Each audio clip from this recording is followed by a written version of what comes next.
Here's a little disclaimer before we get into this video. It is a true crime video, technically, and so stories like this can be extremely triggering, so be mindful of that before you watch. There is talks of the act, but not the actual act. I tried my best to not go into too much detail. Also, I am crocheting, so I apologize for the times that I look down or when you hear my acrylic yarn squeak. Also, there is no outro, so this is me in advance saying thank you so much for watching. I just didn't feel comfortable putting one. Bye.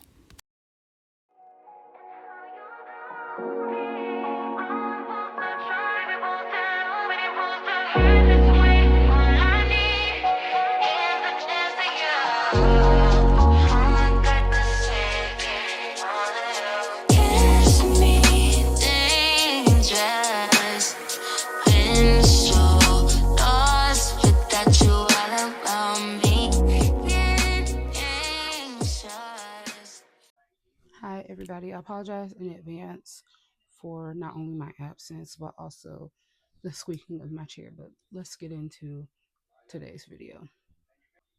Crochet is a hobby and a passion of love and patience and creativity. But what happens when it becomes the centerpiece of a chilling mystery? Today, we are unraveling the haunting mystery of Martha Easton. This story is more than about true crime. Let's not take away from the life that Martha lived. Let's not take away from the legacy that she left behind. Just because it is shrouded in tragedy, let's not forget about the glory and the beauty that was Martha Easton. So grab your hooks, get you some tea, get something to drink. This is going to be a rather long video, but I think we're both going to enjoy it. Martha Easton was born in 1946 in Bedford, Pennsylvania. She was the youngest of three siblings. She grew up in a household that was not only loving, but encouraged her to pursue her creativity. Her father was a school teacher, so, like every little girl's dream, anything she wanted to do, he pushed her to do. At a young age, Martha had already shown an interest in intricate designs, crafting scarves for her family at just 7, but by her teenage years, she was selling her work at church fairs and to other people, and her friends and family would say that Martha was a warm and inviting person, somebody you can call if you need help, always willing to lend a helping hand monetarily, physically, or even just a lending ear. By 1988, she was married to Robert Easton, her current and then husband. He was a retired carpenter. Martha lived a modest life, being the type of person that felt like the glue that keeps her family together and the friend that we all hope to find in this lifetime. But in the corners of her seemingly quiet life lurked somebody different. Donald Grayson. He was born in 1952 and actually didn't live too far from Martha growing up. But just like all these stories tend to go, his life was the exact opposite of Martha's.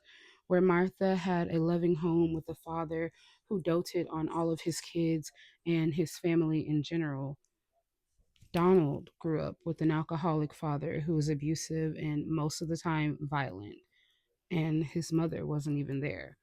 She had long ran off and left the family by the time he was 8 years old. So, with his family life being so chaotic, he was often left to fend for himself anyway. But this lack of nourishment and this lack of nurture from his family would lead him to have some creepy behaviors. Donald often stole from other students as a teenager and hoarded items from them, taking things like pens because somebody was chewing on it, or a barrette, or maybe your book would go missing. but most of the time they just push this behavior off as creepy, but like not illegal. Nothing's wrong with it. He's just weird. And despite numerous red flags, like sending creepy notes to girls that rejected him, following them around, cornering them in the school, nothing was done. By his 30s, he had become a handyman sporadically, never being able to keep a job, but just making enough to get by. When he met Martha at their local community center, his need to control found a new target. In the weeks leading up to Martha's murder, strange things had started to happen. She was finding chocolates on her doorstep, and flowers on her car, and flowers on her porch, and little gifts and notes with no address and no name. And most of her friends recall her just writing it off as something simple, like a secret admirer, somebody local that doesn't really want to be known. Little did she know it was creepy ass Donald. Yeah. Donald had been following Martha around for weeks, watching her, tracking her moves, lurking in the shadows, always seen but never noticed. And he was preying and fixating on her kindness. On June 15th, 1998, Martha attended her weekly crochet meeting at her local community center. That night, she stayed late, a little later than usual, actually, around 9 p.m., chatting with her friends, doting and showing off her newest project, which was a wedding blanket for her niece. Not quite finished, but about halfway there. People say that they saw Donald watching her from the shadows and just hanging around in the parking lot when Martha was leaving, again around 9 p.m. Donald followed Martha to her car that night. Investigators believe that he approached her as a helpful citizen, just somebody that could help her put her bags in the car. But they believe that he held her at knife point and tricked her into the woods. Later that night, when Martha didn't return home, Robert immediately alerted authorities. Search teams were sent out. They combed the area, just hoping for a piece of evidence that would help them find her or at least figure out where she went, because it was not like her to not only stay late, which was an odd thing, unless she was showing off a project, but it was even weirder for her not to show up at home. After about maybe an hour or two of looking, eventually most people started to notice the same thing. A trail of blue thread spread out throughout the forest. They started to put two and two together, and some of her friends from that night recognized this thread as the yarn that Martha was using to make her blanket for her niece. The trail led police and investigators back to a shallow grave where they found Martha's body. And parts of her blanket were ripped apart, pulled apart, and just frogged in general. But that wasn't the weird part. Seemingly, Donald had frogged some of the project himself and stitched it up with Martha's hair. Talk about creepy.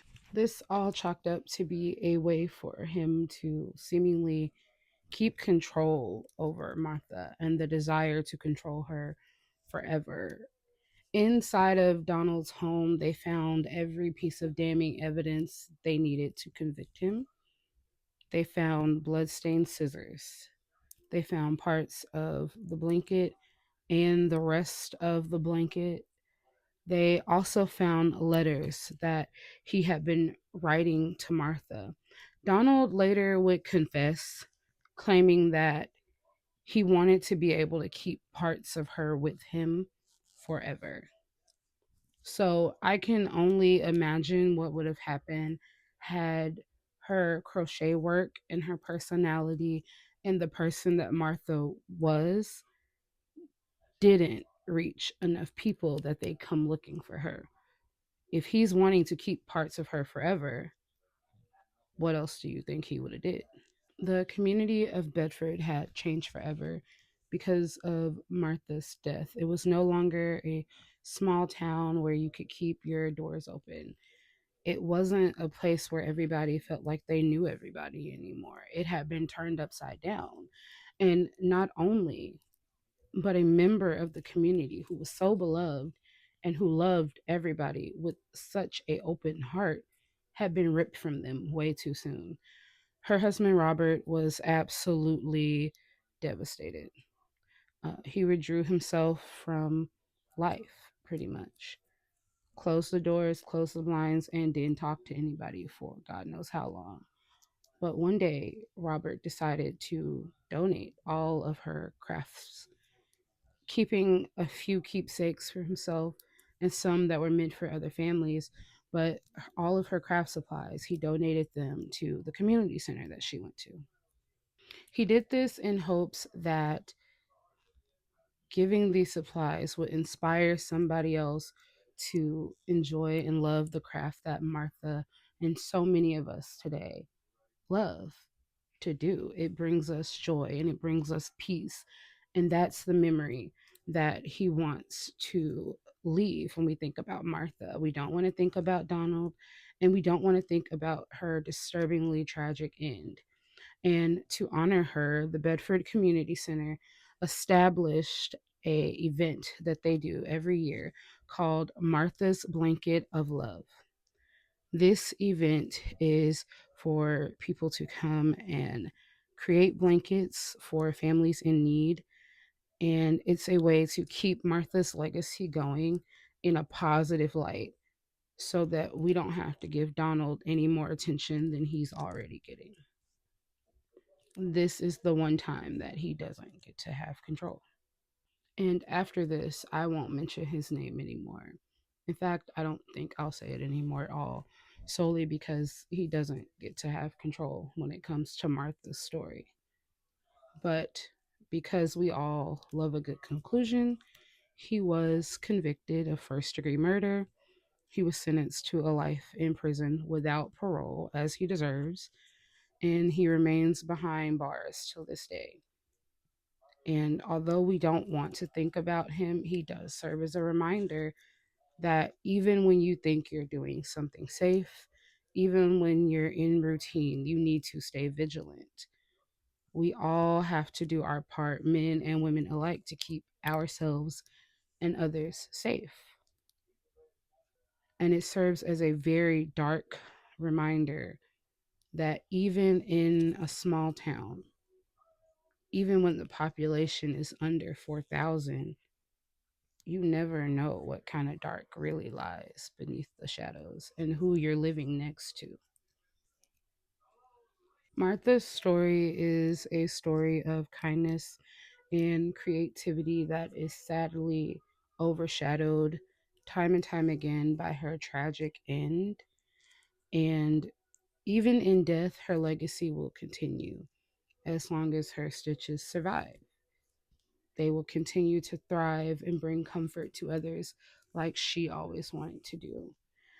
And to those of us who crochet, let this be a reminder to never stop being creative and never stop making for others, even if today they don't like it. You never know how useful it's going to be.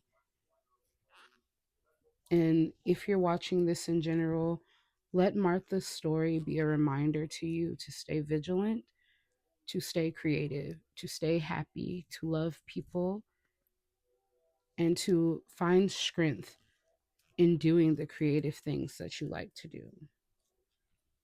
But that is all for now. Look after one another, look after yourselves. Take a break because stories like this can be triggering. But may this craft always bring you happiness and peace and love and everything that you want from it. Thank you for watching. This video is in memory of Martha Easton. I hope that her family finds all the peace that they are searching for, even if him being convicted is not enough closure. I thank you for watching. Like, subscribe, and all that good stuff. And I will see you in the next video. Bye.